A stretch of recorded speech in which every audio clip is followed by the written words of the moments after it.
Shalom, selamat pagi bagi kita semua. Selamat berjumpa lagi dengan Mister di dalam video pembelajaran pendidikan agama Kristen. Nah, kali ini kita akan belajar melalui video dan Mister akan memberikan penjelasan mengenai materi hari ini. Namun sebelumnya itu kita berdoa untuk meminta pertolongan daripada Tuhan. Mari kita satu dalam doa. Kita berdoa. Terima kasih Tuhan, saat ini Engkau masih memberikan kesempatan bagi kami untuk belajar. Kami memohon hikmat kebijaksanaan untuk siswa-siswi bahkan sebagai guru agar supaya bisa berinteraksi, mereka bisa belajar, mereka bisa melakukan setiap tugas tanggung jawab dengan baik. Berkati keluarga mereka, jika ada yang sakit Tuhan sembuhkan, yang lemah Tuhan kuatkan, yang berbeban berat Tuhan berikan kelegaan. Kami siap untuk belajar di dalam nama Tuhan Yesus Kristus kami berdoa. Haleluya, amin. Iya, kita langsung dalam pembelajaran kita di bab 9 tentang karya keselamatan. Apa yang ada di pikiran kalian tentang kata keselamatan ini? Nah, kita akan coba membahas dari arti keselamatan.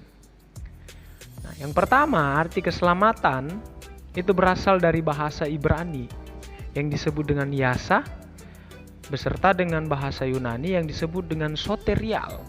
Nah, ini kedua bahasa ini adalah bahasa di dalam Perjanjian Lama, bahasa Ibrani, dan di dalam Perjanjian Baru, yaitu bahasa Yunani. Yasa dan soterial. Ya, selanjutnya kita akan lihat di dalam Perjanjian Lama, disebut bahwa yasa atau keselamatan itu bisa dikatakan diselamatkan dari berbagai macam bahaya, baik yang dialami secara individu maupun yang bersifat atau berskala nasional. Misalkan terlepas dari musuh, terlepas dari bencana alam, selamat dari wabah kelaparan, dan lain sebagainya. Selanjutnya dalam Perjanjian Baru, arti keselamatan menunjuk pembebasan manusia dari belenggu dosa. Ini terbukti dengan banyaknya pernyataan tentang cara Allah menyelamatkan manusia melalui Tuhan Yesus Kristus.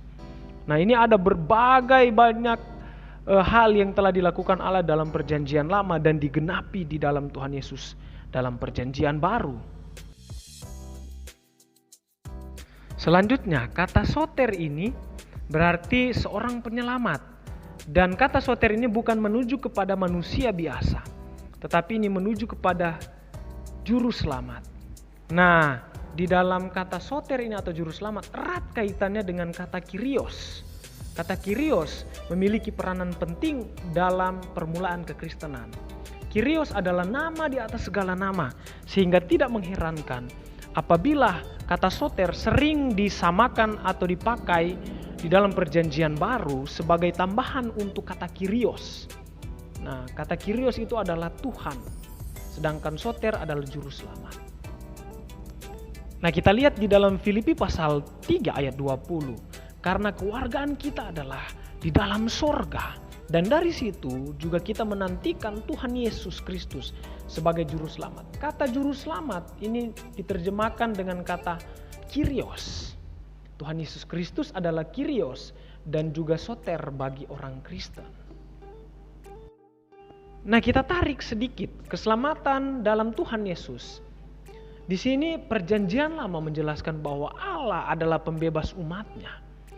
Di dalam Perjanjian Baru banyak ayat yang menekankan tentang Yesus adalah Tuhan. Seperti di dalam Filipi pasal 3 ayat 20 tadi yang menyatakan bahwa Tuhan Yesus Kristus adalah juru selamat.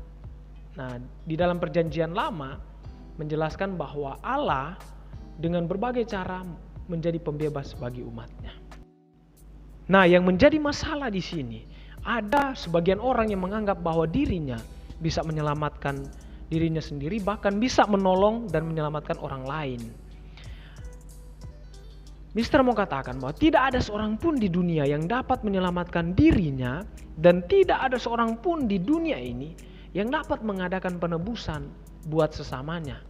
Oleh karena itu, kita memerlukan yang namanya juru selamat. Nah, Mazmur 49 ayat 8 di situ berkata, karena terlalu mahal harga pembebasan nyawanya dan tidak memadai untuk selama-lamanya. Ini artinya apa? Karena manusia tidak bisa menebusnya, dan bukan hanya untuk sementara, tetapi manusia tidak bisa menebusnya untuk selama-lamanya. Oleh karena itu kita memerlukan juru selamat, yaitu Tuhan Yesus Kristus. Selanjutnya dalam perjanjian baru, Tuhan dilukiskan sebagai juru selamat. Tadi ada kata soter dan juga kata kyrios. Karena ia menyediakan keselamatan untuk manusia dengan anaknya atau melalui anaknya dan melalui dia. Selanjutnya, juru selamat merupakan kedudukan utama Yesus Kristus. Ini terlihat di dalam Lukas pasal yang kedua, ayat yang ke-11. Yang berbunyi bahwa hari ini telah lahir bagimu juru selamat, Kristus Tuhan di kota Daud. Nah, kedatangan Yesus bukan untuk menjadi raja, tetapi untuk menyelesaikan misinya. Nah, apa misinya? Dia ingin menyelamatkan manusia. Oleh karena itu, dia mengambil rupa sebagai manusia untuk menebus dosa manusia. Nah, di dalam Kisah Para Rasul 4 ayat 12, di situ dikatakan bahwa tidak ada nama lain di bawah kolong langit ini yang olehnya kita dapat diselamatkan. Nah, ketika Yesus menjalankan misinya, di saat itu sisi kemanusiaannya terlihat, sekalipun dia adalah Tuhan. Nah, di posisi sebagai manusia, Yesus mengalami beberapa fakta tentang kematian. Oleh karena itu, Mister akan menjelaskan beberapa fakta Yesus takut saat menghadapi kematian. Apakah Yesus takut kematian sama seperti manusia biasa? Ataukah Yesus memiliki alasan lain untuk takut?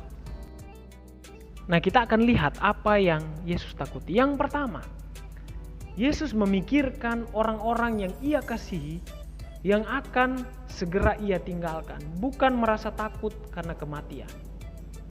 Nah, itu yang pertama. Oke, yang kedua,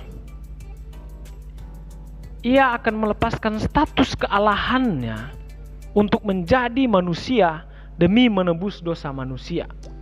Oleh karena itu, dia berkata dalam Lukas pasal 22 ayat 42, "Ya Bapakku, jikalau engkau mau, ambillah cawan ini daripadaku. Tetapi bukanlah kehendakku, melainkan kehendakmu lah yang terjadi." Ucapan ini mengungkapkan pergumulan terberatnya karena ia akan mengambil status manusia. Padahal dia adalah Allah untuk menebus dosa manusia. Ini adalah salah satu misi Yesus. Selanjutnya yang ketiga, orang yang dia kasihi mengkhianatinya. Nah, itu yang Yesus takutkan.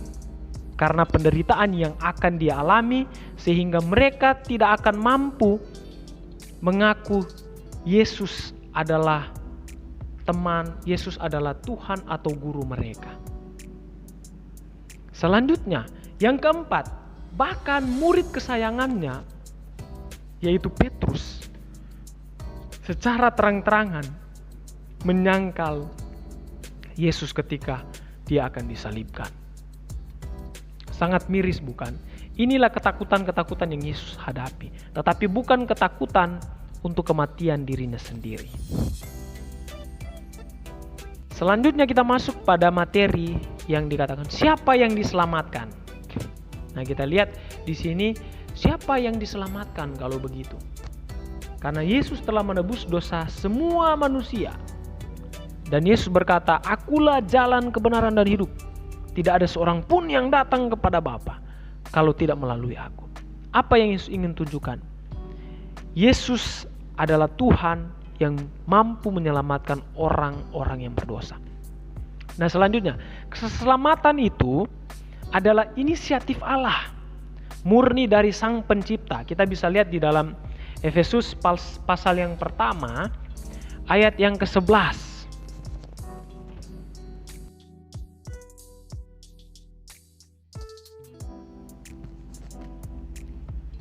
Nah, di dalam keselamatan itu merupakan penetapan dan pemilihan Allah dengan rahmat-Nya yang dilimpahkan kepada kita.